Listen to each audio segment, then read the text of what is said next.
Welcome, welcome very, very much to Conversations. A great personal honor to welcome to the program Peter Joseph, and he is the creator, we're going to get into that in detail, of a major filmic experience that's been millions of views on the internet called the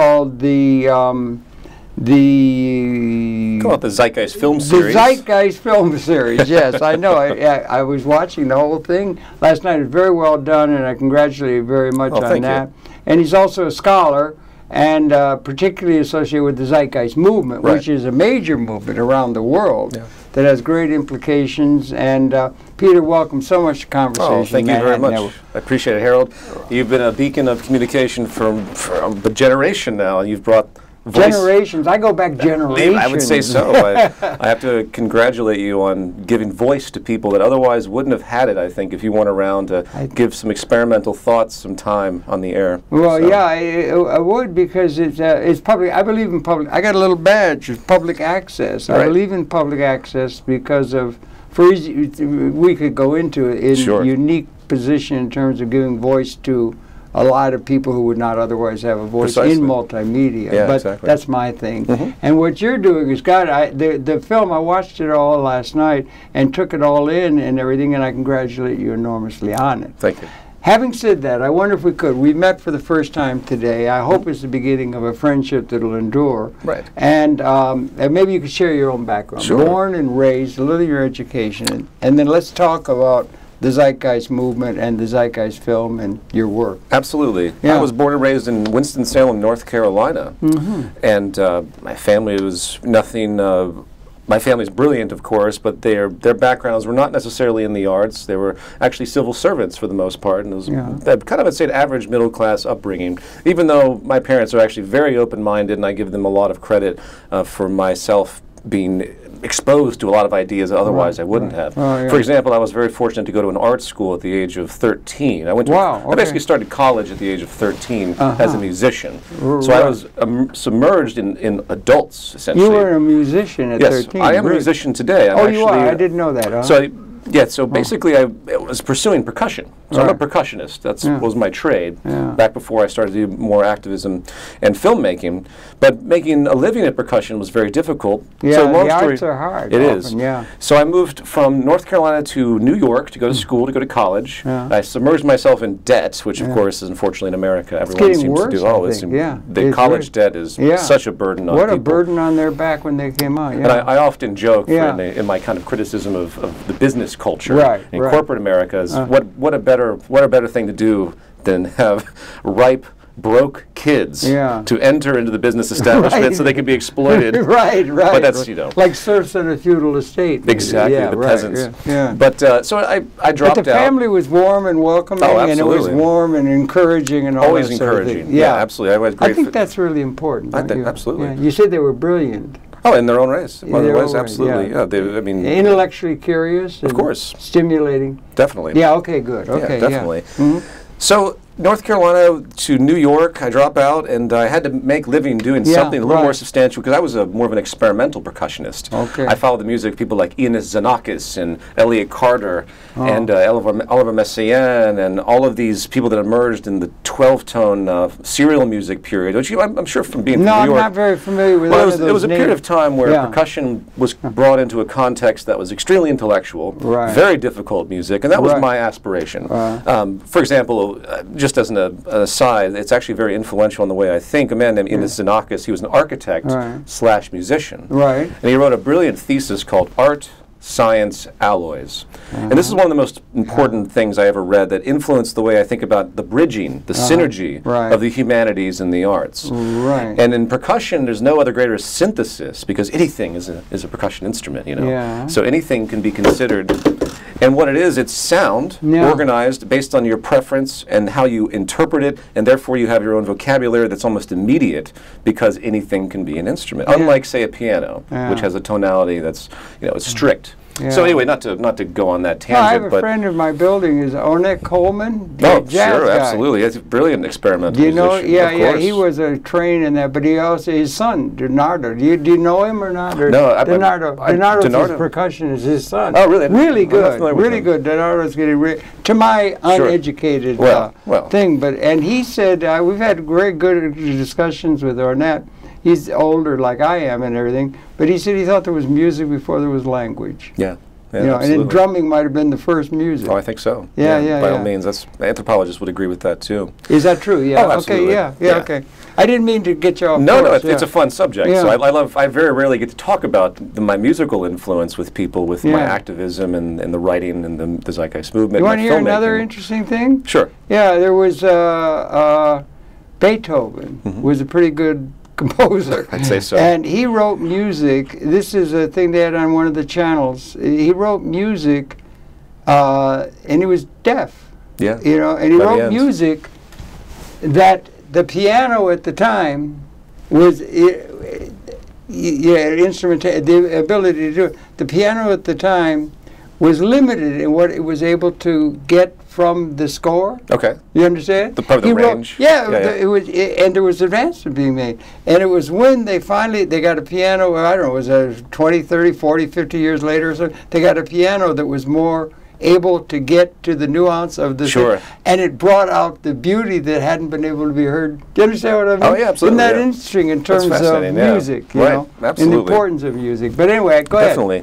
So, long story short, after trying to survive as a musician and living here in New York and Brooklyn and traveling all around and getting paid, $40 to do an opera sub and very hard to sustain. Right. I decided I had to do something else, so I started to do video. And video to me is very, very interesting because it's phrasing. Video editing and filmmaking is phrasing just like music is. I guess that's true. You have a vocabulary, you have time, you have a rhythm.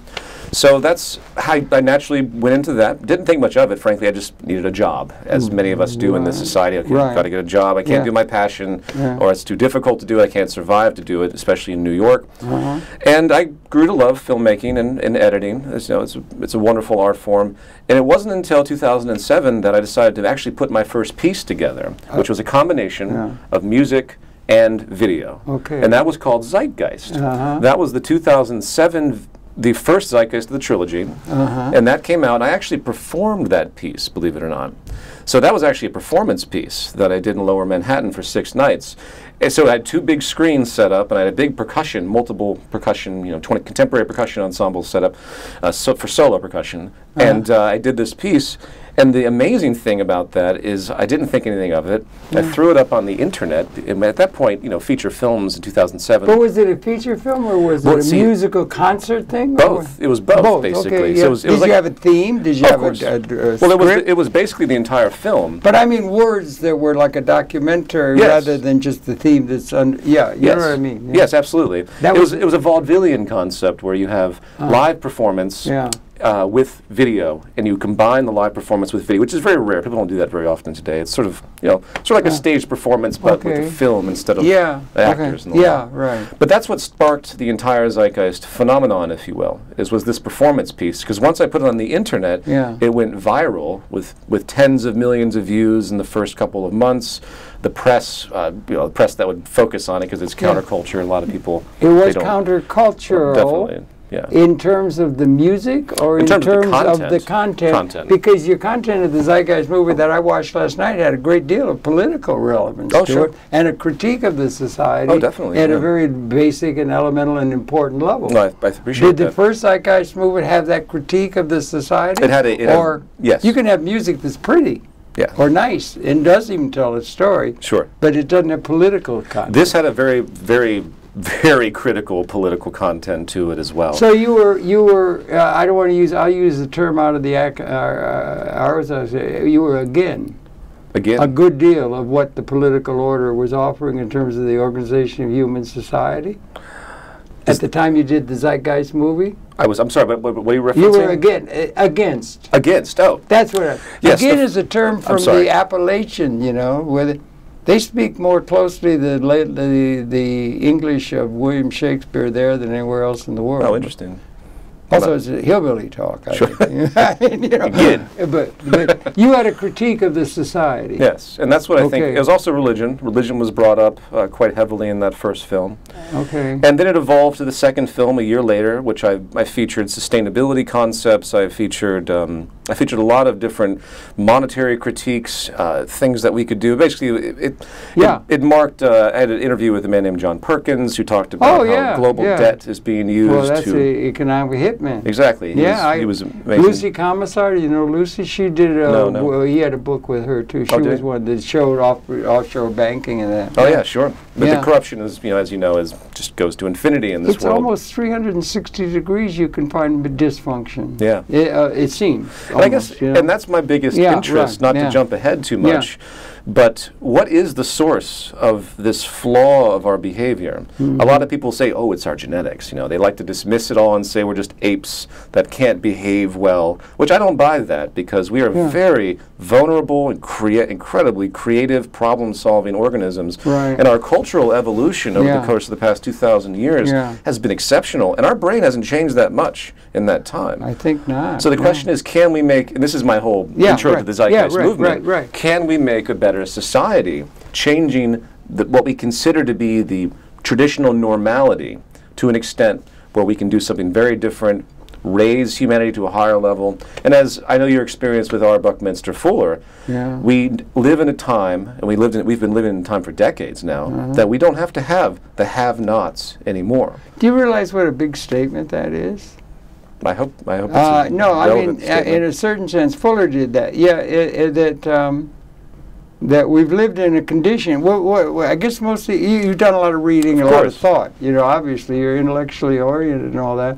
But I guess it's about 200,000 years, I guess, now that our species is here. That's about that's about what they seem to be coming up with. Did you see the thing in Georgia? They found Homo erectus in Georgia, in the country of Georgia.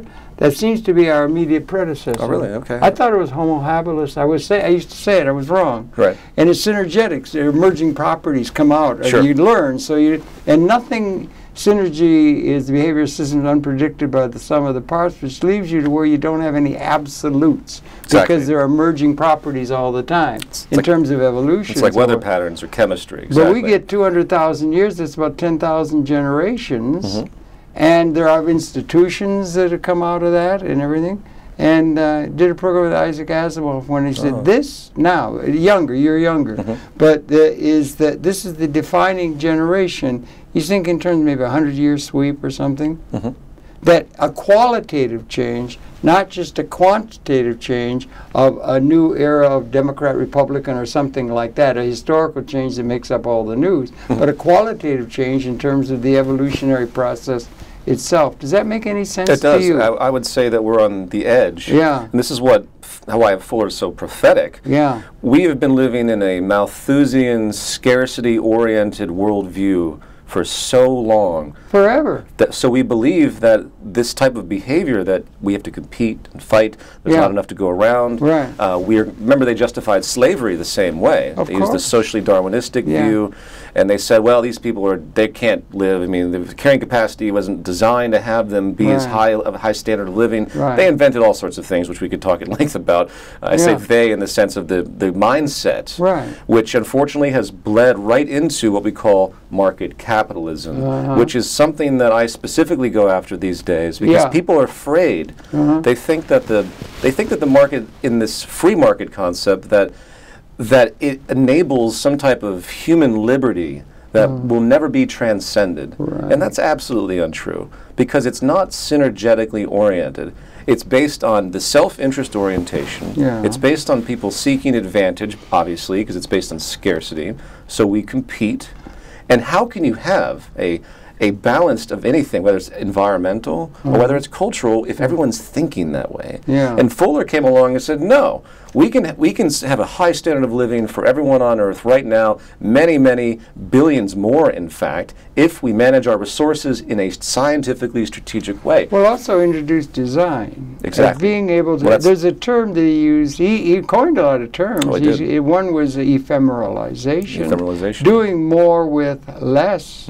Through good design, geodesic It's the basis of the information technologies. Carbon-60 is going to emerge. Nanotechnology is just over the horizon. Exactly. You'll have building materials 1,000 times the strength of steel and weigh nothing. Absolutely. I mean, so there are new advantages that can come through good design. That's exactly what I mean by efficiency applied. Absolutely. Yeah. And that's when, coming back to our point, as you spoke of Asimov, the great transition, as you could reference it, is where humanity decides to actually cooperate and engage this type of design rather than fight in the way that we have. Okay, it's been hard won. I think the point I'm making is it's been hard won.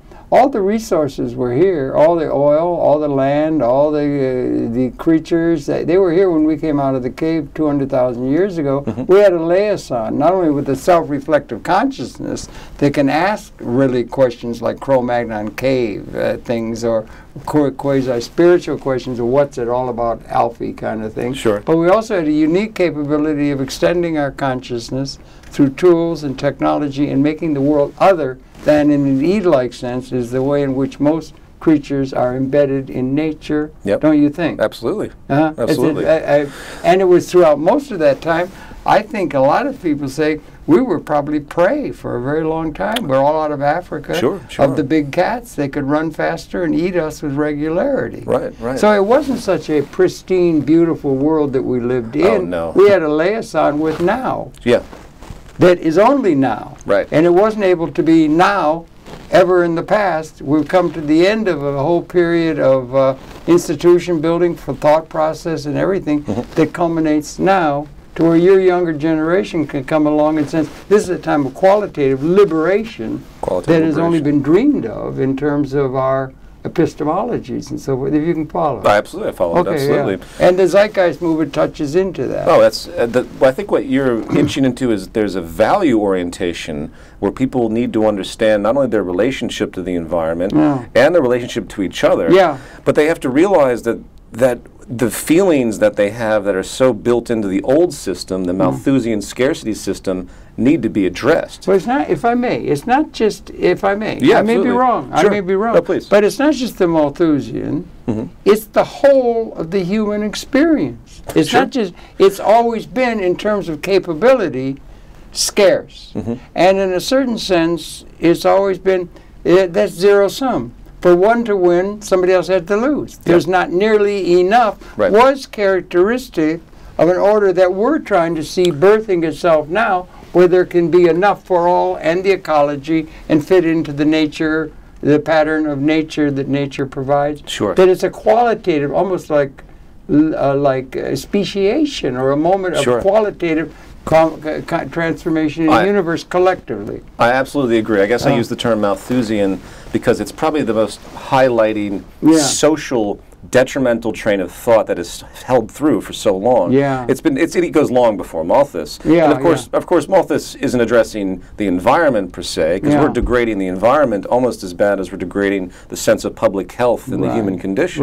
So I look at an economics, to kind of step broadly back, as public health. You know, that's really what it's about. But public health is right there with ecological health, obviously. And the market and the system of market capitalism has evolved as it is, based on, again, on that scarcity premise, can't understand these two ideas. It only can see the exchange. It can only see the action. It doesn't actually support, in an empirical sense, either one of these. If it's a natural byproduct that either of these balance out, which it clearly hasn't been, then that's good, but that's obviously not the case. So coming back to the Zeitgeist Movement, the deepest element of our work is to show the world in transition what's possible, just as Fuller tried to do, and then to establish systems that can design out the current mode, and then bring in a new social infrastructure that's based on intelligent resource management and a kind of human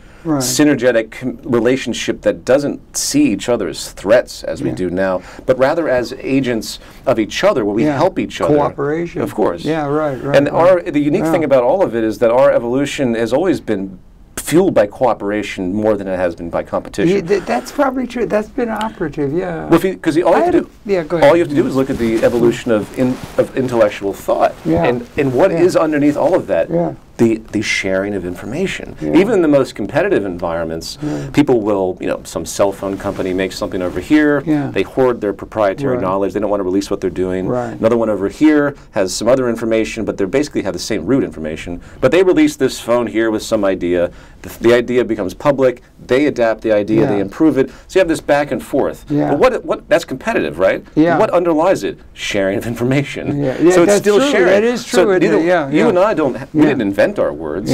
All the things that we talk about intellectually, they are literally developed from literally millions of years of the source of communication. You go back to almost the start of molecular biology to see how we've evolved to think the way we do, why we have the hands we do. So everything's interconnected. And I'll say one more point on that. There's a property notion in society. And people think, okay, well, I own my phone. Well, you don't own your phone. You didn't develop the ideas that made that. You didn't create the machine that was used to harness that polymer that set that, that casing in motion.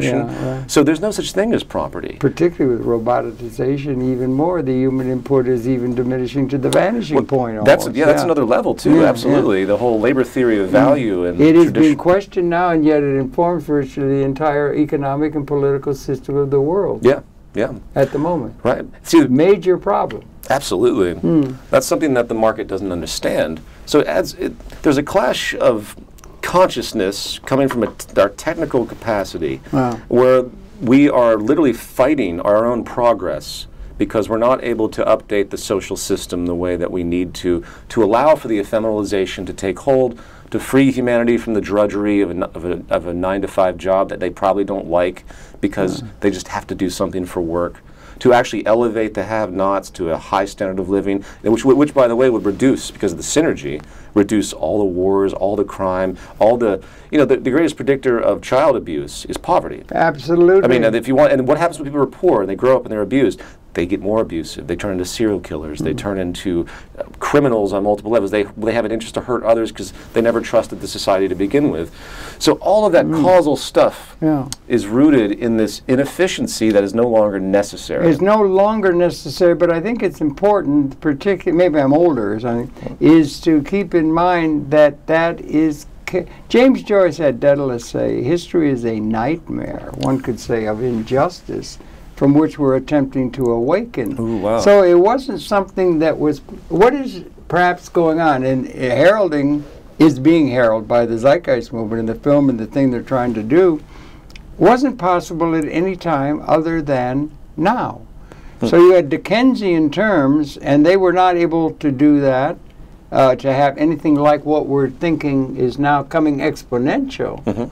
Like a locomotive. The future's catching up with us. So we ought to be a little bit understanding of the elders or the older systems, and those systems are reified in our architecture, in our institutional structure, in our thinking, everything. So it's a really big change that's coming, and it's a little hard to get your mind around it, to go from not enough to sufficiency. That's transcending scarcity, material scarcity. Dialectical materialism. All of the means by which people have organized society. So we ought to be a little patient if that's the right term. I'm definitely patient. I think we should have a great amount of respect for the evolution itself. I was just joking with your producer that I look at the current state of, I look at a maturity process, right?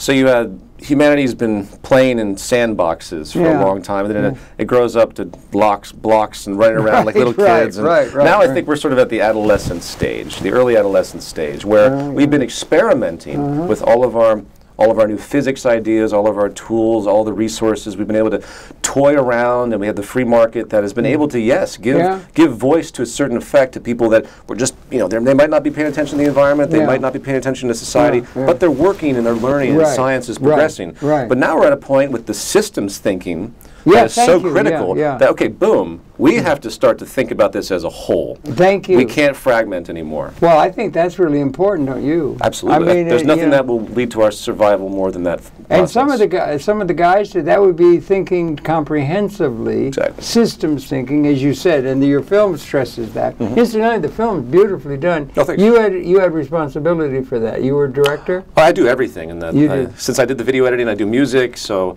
I literally, because I don't have a lot of money, so I do literally everything. composition. Do you use Kurzweil or do you use Final Cut or do you use I did use Final Avid? Cut. Yeah, I did use Final Cut, and I use a program called Logic, which was also made by Apple. You really do well.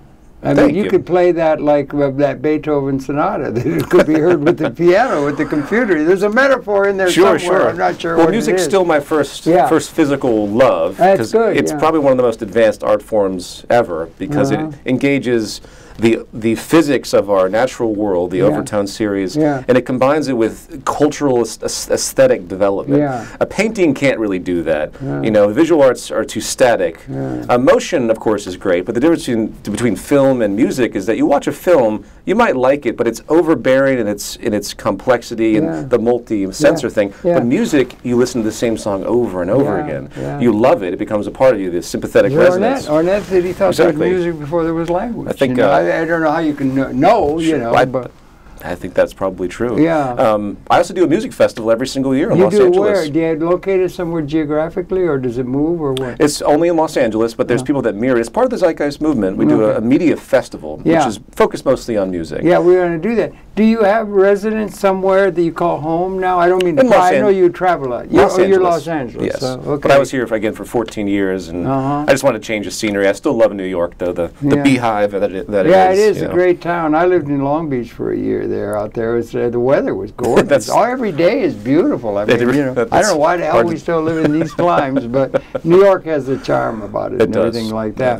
So I'm glad we were able to catch you now. Now, the movement is also I'm glad we agree and that there's a good deal of youth and important intellectual thinking youth that cottons on, as they say, to Fuller.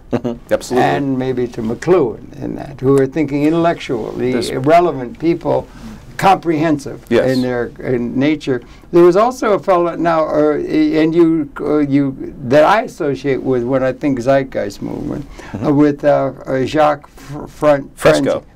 Jacques Fresco, yeah. And he had things going down at the Venice Project. Is there a connection? Venus Project. Venus, that's what I meant. Venus, I'm sorry. That's Venus correct. Project down in Florida or something. I haven't associated with that. It goes back 15 years or something, I'm thinking back. Is he relevant in terms of the zeitgeist? Because you do quote him very strongly and well in your film, When the Zeitgeist Movement first started, there was a partnership between the Venus Project and the movement. But there are certain interests that deviated, and basically it was decided that the two institutions wouldn't have direct functionality together.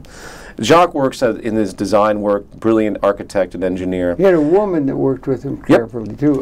His partner, I forget her name. Roxanne. Roxanne, that's it. Yeah, right. And they do tremendous. I have respect for him, what he was trying to do. Absolutely, he builds right on Fuller's work, and he applies it into a design context that's very design, very specific. And that's it's unfortunate I don't see a lot of things coming to fruition with that design work, in the sense that not many people are building upon it, which is unfortunate. Inspirational in a sense to you as a younger man. Well, of course. Yeah. But that was only a couple of years ago. My first influence was still Fuller. And in fact, I made my second film, Zeitgeist Addendum. I was originally going to feature R. Buckminster Fuller throughout the second half, because he was my solution orientation then. And I realized that the Venus Project was like, wow, this is Jacques Fresco. He's brilliant. He's building right on Fuller's concept. I mean, I have heavily influenced by Fuller, clearly. And he's doing this. So that's why I decided to feature him in Addendum. And they seem to be doing fairly well. They keep creating media. He's about 95, 96 now, so. But he's still plugging away. Is he still in Florida? He is. Yeah, he's still there. I thought they were going to have to. Okay, well, anyway, just to get at the sources, right? Yeah, and it's good that it was Fuller like that you were talking about, and that it's going. But then now it's built out to be using, and you're making this film, and it's been millions of hits. I mean, it's really been a hit. It's all over the world. With all three films, I would estimate there's at least 400 million that have seen all three films in total. That's a lot of humanity, an enormous number of people. There's unique timing that happened when the whole thing started. Yeah. So what do you got, a 3-year vector you're talking there, or how many years is that? It's been actually six years. Okay, well, relatively recent. Sure. And I congratulate you on that. Well, thank you. 100 million is a very lot of people. And uniquely, it was unintended, which is what I find most interesting. Isn't that fun? Yeah, huh? but John Cage. The best stuff is always unintended, where your motivations are not trying to gain an audience, not trying to do what people seem to interpret that you're doing. And in fact, I'll be perfectly honest, my activism interests were very, very low on my sense of priority. I was a musician, which means a musician is inherently narcissistic. You lock yourself into a practice room for 8 hours a day, and you're as antisocial as you could get. But I realized God bless him. Well, everything has its role. And this synergy. I mean, if I didn't have music to escape from the the qualms the drab news reality. Of course. So I guess my point is, I felt pushed. So when I introduced people to Fuller, or introduced people to the Venus Project, or engaged activism, I was very hesitant originally to do anything, to be perfectly frank. I was very hesitant to be put in a position where I could be attacked and say, oh, well, there's another political upstart. That wasn't who I was at that point, which I think is important to state. So I wasn't really an activist back then. I was socially concerned, but I was too distracted with my own narcissism. And I woke up, though. I was like, wow. And I'll put it this way. All the work that I've done has been pushed.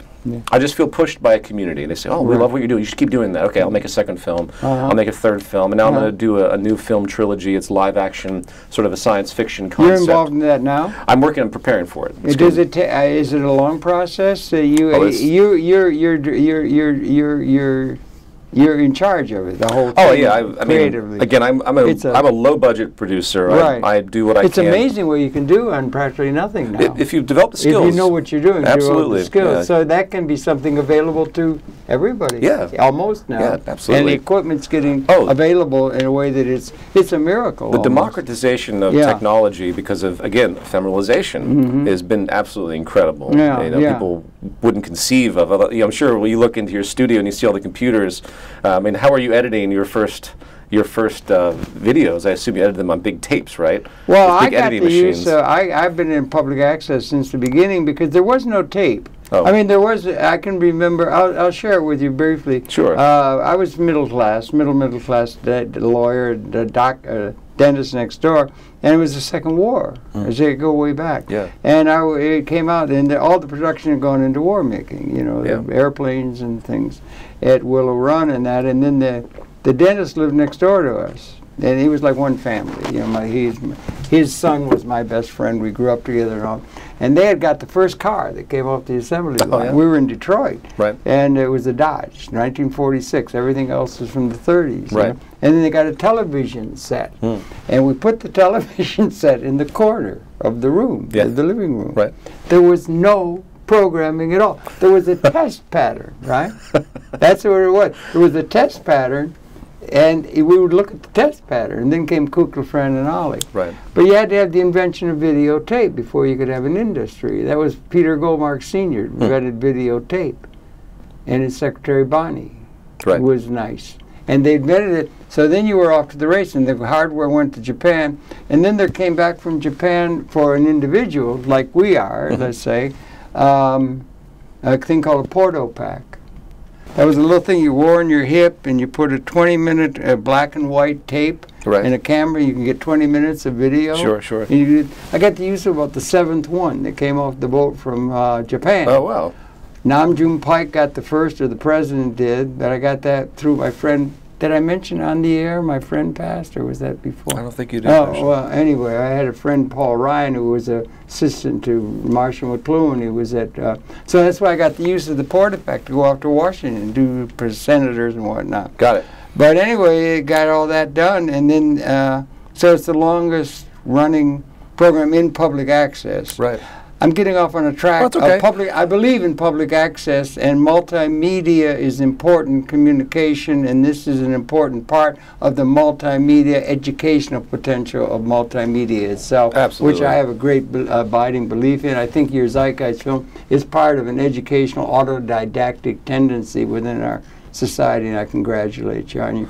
I've been chugging along for a long time, but well, I guess back to my point. The technological advancements are incredible, and it goes to show that we need to get our head around the trends that are occurring, these exponential trends, and really begin to see the potential to solve looming problems that have been with us for millennia, because we can finally solve them now. Well, and this is the great shift. That thing to where there is enough. Yeah. You have to whisper it. There is enough. And of there course, never has been enough ontologically. Right. So the quality or the significance of the change that's in the offing is not just like a thing about one political change or something. It affects virtually all of our institutions that have inherited out of a condition that's being qualitatively transformed before our very eyes. Exactly. So it's a magic time. The transition is going to be quite epic. It will be synergetic, and we can't know what it will be, but it was almost comparable to coming to the end of the Homo sapiens species. Sure, sure. There will be a species transcendent to what Homo sapien has been, just as we were transcendent to Homo Australopithecine up the hominoid line. Sure. There will be something, and the trends toward that transcending scarcity, material scarcity, is going, and there are more haves than have-nots at the level of capability in a trend that goes like this, and that ought to be taking the design implications. Political institutions, educational institutions, they should be taking notice of this qualitative change, but they're all reified, understandably, the institutions that already exist that are being reified or reestablished and supported. Exactly. And you can blame... They should be subsumed, perhaps. I don't know. Well, rather than overthrown. Overthrow which can is a become complex a word. Yeah, it is. I think it's just as Fuller would describe, you just build a new model that people see the merit of, and you assume rationally that these older institutions will see the logic, and then they'll move and change and transition. But here's one thing I'd like to say. That's what we would like to see. Sure, but one of the problems, and this is something that I think isn't addressed much with people that talk about the state of advancing technology, from the Singularity Institute to a number of other progressive institutions out there, they don't seem to understand that this market phenomenon preserves scarcity. It preserves institutions. It has an interest, it has a very core survival reaction, I would say, that doesn't want anything to threaten what has been pre-established. Yeah, well, that's an old, that's the ancien regime, they call it in France, you know, And people look at that, they say, oh, that's just a power neuroses. But it is a power neuroses, but it's constantly reinforced by the acquisition of money and the entire process that underlies market capitalism. So the reason I bring that up is because the movement isn't just about the advocation of all these possibilities that Fuller and others have put forward. It's the recognition that the current model is extremely inhibiting. And it's gonna fight this type of progress. And I'll make one more point. In a value system sort of disorder that is amalgamated, I mean, we can all talk about materialism. We have a whole subculture that values themselves based on what they own. You know, there are so many people out there, and that's old news. It is. I think it's been in existence from Rome to dynastic states to early America, and No, the fashion element, but it's gotten much worse. We have a consumption society. Where you might remember in the early 20th century, the mid 20th century, post the Great Depression in America, there's been a number of books written on this. There's a man named Edward Bernays, for example, who was a propagandist. He was a PR guy. The head of PR. And he's heavily credited with turning America into a consumer culture. One of many, where he said, for example, before World War II, we consumed half per capita resources. The United States, you mean? And the Western world by extrapolation. Than we do now. Now, what does that mean? It means that we're becoming less satisfied. It means that we demand more for some reason. We have no recognition of the environmental relationship. We have no recognition of such synergies.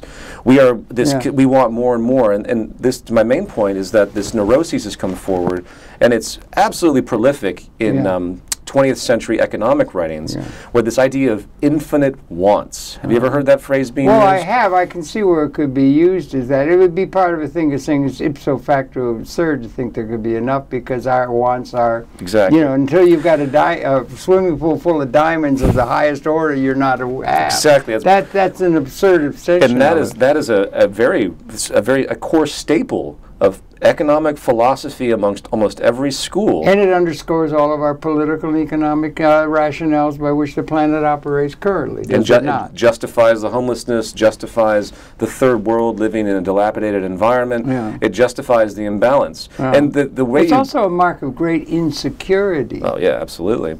And that's the whole point of this consumeristic culture that was put forward. Right. I mean, there are people... there are people in Africa now that don't have running water. Yeah. They don't have electricity, but they have cell phones. That's interesting to me. Well, that is a jump. Yeah. It shows the sense of priority. Yeah. In a certain, I mean, there's other reasons for that, which is due to ephemeralization. Yeah. It's become that inexpensive because it's so easy to produce. And the information is going exponential. And the robotics are catching up with it. I think the robotic process. Oh, sure. Hans Morgenthau and the guys at Carnegie Mellon, the robotic thing, everything being produced in a mass economy is becoming not only information technology, airplanes are going to fly themselves, but also robotics, the production of mass goods. The means of production is getting becoming smaller. robotized, and the way in which the labor input to it is being eliminated. Right. So we have a pretty fix, because we don't have an economic system that can form capital. Yep. And also distribute demand and buying power to clear the market. Precisely. So you a major problem, isn't it? Absolutely. Yeah. And the only solution to that, just like they did in the mid-20th century, is to have people want more and more. New industries that are made that are service-oriented, or anything that actually puts people into a position. Like I have a joke I often talk about. Where, tell a joke. Go well, on. It's not really a joke. Pretend you're in a club doing shtick, you know? Can you do that or no? Go ahead. No. No, I haven't graduated to that yet. Okay. But I will say that, and on these social networks that are very popular today, there's little games people play, and they can get credits that can be exchanged for monetary value. Usually it's used for purchase coupons. Yeah, right. But I often joke about everyone just sits, the entire economy is everyone playing these games in the future, making little credits so they can do something with them that only can exist in the digital realm. Don't you know what I mean? Think we might get to a point where, after all, you can only eat so many T-bone steaks? I mean, once you've had a steak, you don't need more. That might be one of the hopes of the world, that people can begin to understand, rather than I better gobble it up, there is enough for all. Yeah. If that does, that's a whole different ethic and a whole different way of psychology among the people, if there is enough. And then people have, imagine everybody having what they need in order to realize their full potentiality. Exactly. What's wrong with that? Exactly. Yeah. Exactly. Full potential realization is not how much stuff you own, it's what you learn to do. And that's the great, that's hopefully to me. Yeah, but let's not just say that's a good way. They used to say with the old darkies on this plantation, look, they're all happy slapping their knee and playing a banjo. Right. But they weren't. There was slavery. Of course. You know, and it's still slavery. Right, of course. And so, you know what I'm saying? Oh, absolutely. I guess some of those things that people want, like I want something to eat, I mean, that's reasonable and a good place to live, and maybe even a little better than just adequate. Right. You know, Marx said, from each according to his ability, to each according to his need. But how about reasonable wants? Right. Reasonable wants. That is exactly there's a dialectic there, or there's a nuance there that has to be understood in a new way. And how do you think? The Zeitgeist Movement might be tuned into that, it seems to me. Here's how I would think about that rationally. Yeah. If you have a society and you've decided to actually have human rights, which we more or less have on this planet. We have a declaration since '48, but... Well, obviously with the inherent corruption and the baggage of the scarcity system, it's very suspect. But the scarcity system. But let's just remember that we do generally want to respect each other. Racism has subsided. Classism's a bit of a distortion. People do have that classism thing where they... Well, that's based on economics. Exactly. They assume that it's just the way it is, you know. But if you look at it from an environmental standpoint, we can't have everything we want. Not every human being can have anything it wants in this infinite consumption process. I'd put an additional thing in there, reasonable. Now that could be, I'm not happy until I got a swimming pool full of diamonds. Some sort but that's a neurosis. Or Precisely. a psychosis coming out of a condition of scarcity itself. Exactly. And I guess my point is, if people looked at the rational state of a finite planet, of the entire point of an economy being the management of this scarcity resources, they would realize, just as you walk down the street, you don't litter, at least most people don't, they realize, oh, I shouldn't go and buy this 50-room mansion with 2 jets. That's really offensive and actually violent, because you're going to systematically hurt others because of this inherent scarcity. You can understand it in a way because it's a reaction. There's somebody saying you take a bow and arrow, the harder you pull it back, the harder it is to go, the more swift goes the arrow, or something like that. So there's a lot of pent-up angst in the world and everything, so people would want to have that, and they've been denied so long. It's always been a few people owned everything, the kings, and the peasants were wallowing around in the mud. And all through all of history, so it's a big change that's coming. Huge change, a huge. Now you've got the film and you got the work, and we got agreement on some of these people that are informing that. Politically or economically, and you've got a movement. Let's get to that. We only got a little bit of time. Sorry, that's all right. But you're too damned interesting. That's a very slow down. Well, I'll have to slow down. Think a little slowly. No, I'm just joking.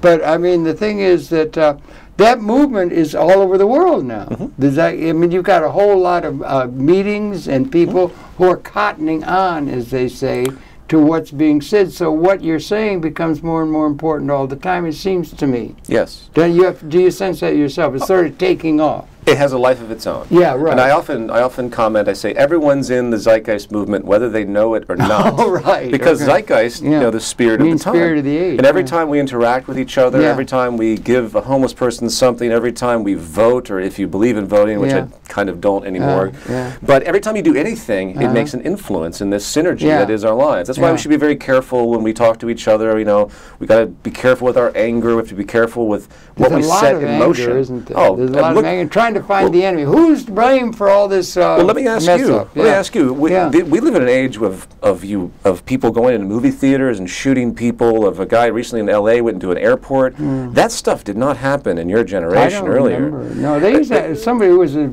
a woman who used to have the lollipop thing. It was the lollipop syndrome. That was, can a child go to the store and buy a lollipop and come back without having any violence done? There was a thing. It's there somewhere. It's a little vague. But it was a thing to indicate. You never thought about any violence. And then you had Occupy come along. Just a couple of years ago.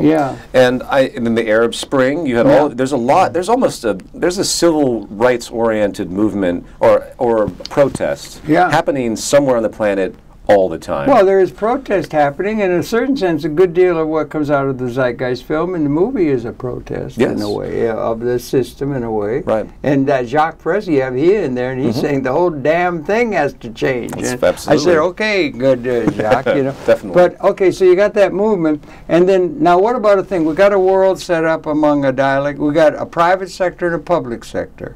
I hear you're using the term resource-based economy rather than going through the Federal Reserve and all of that. But we have a private sector, public sector. Is there any commonality between how do those two things relate, both nationally and internationally, as we move ahead in terms of the real world? Well, I would split some hairs and say that we don't really have a public sector. All we have is a private sector. Even the state institution, if you really break down where their motivations, where their influence, where their policies, how they even execute things like fixing roads and the like, which you would consider to be sanctioned from the public institution, it's actually all private.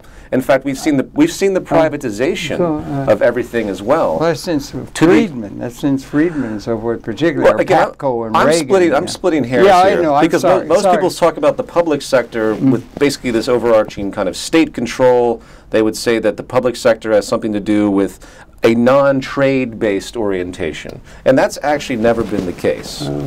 It's had the appearance of that because there is state control, but what's behind the state? And this is something I argue a lot. The state is the commercial entities and the commercial powers. Well, that's an interesting take, and you don't see a distinction between that and the corporate structure. I see the corporate and state structure literally as one. It's one. Oh, they've colluded. Well, but they've always look at the kings. They've always colluded. The mercantilist period. The kings.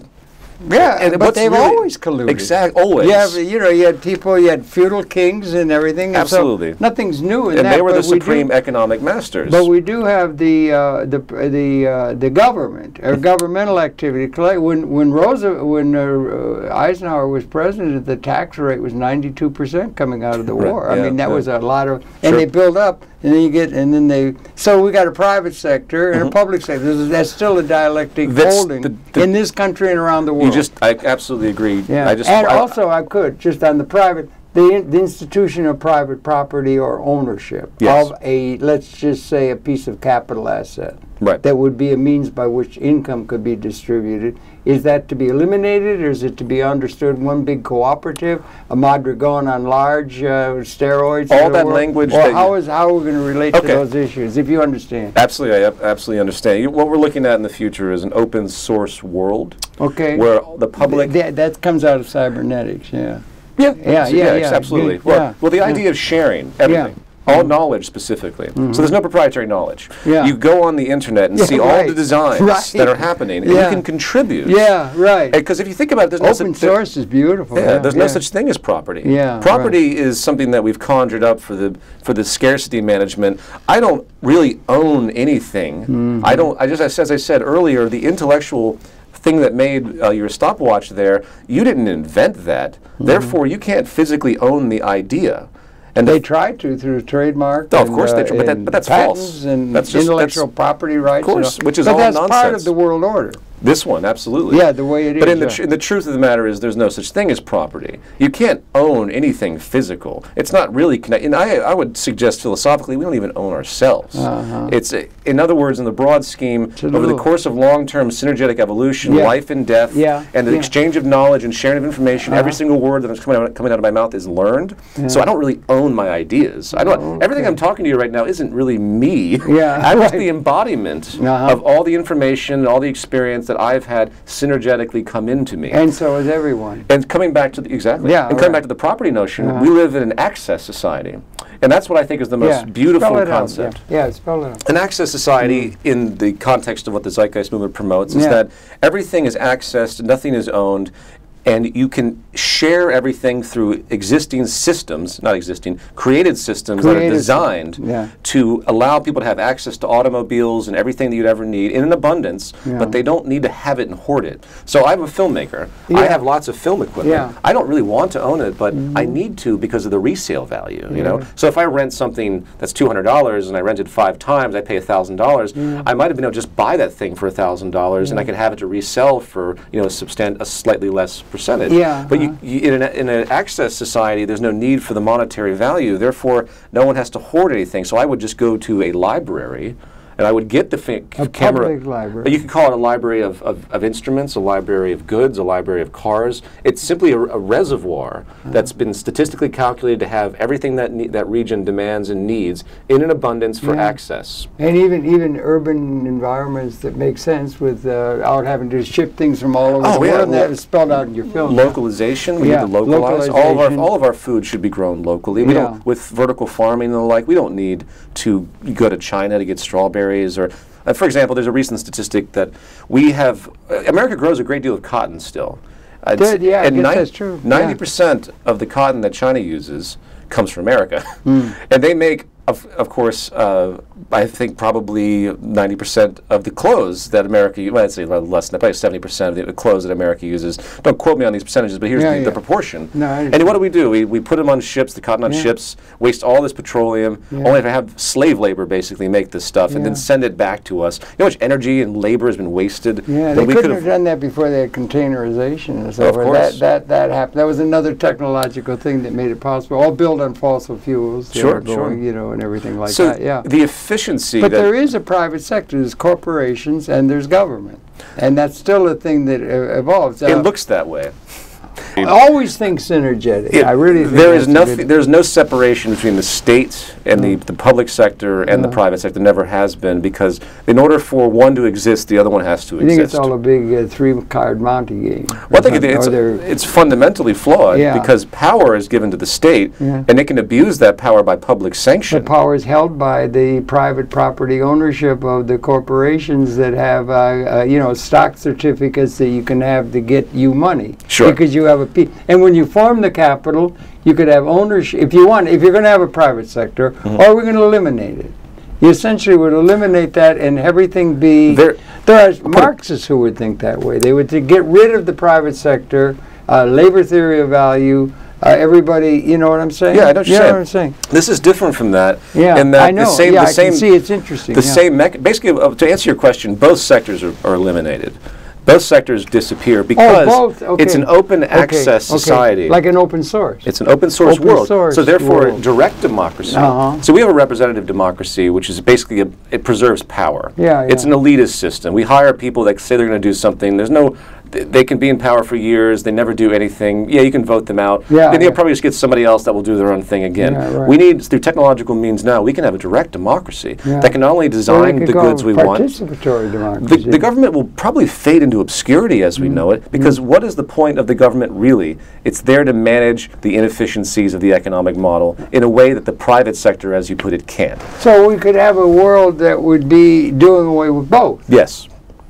People are the main instrument of governance is the system that everyone accesses. And that again, the model is open source. In absolutely. Your thinking? Yeah. In every regard. And that's beginning to resonate certainly among the young, isn't it? And probably the largest society too. Usually just with respect to programs. That's an important metaphor, right? Yeah, absolutely. And it resonates with synergy.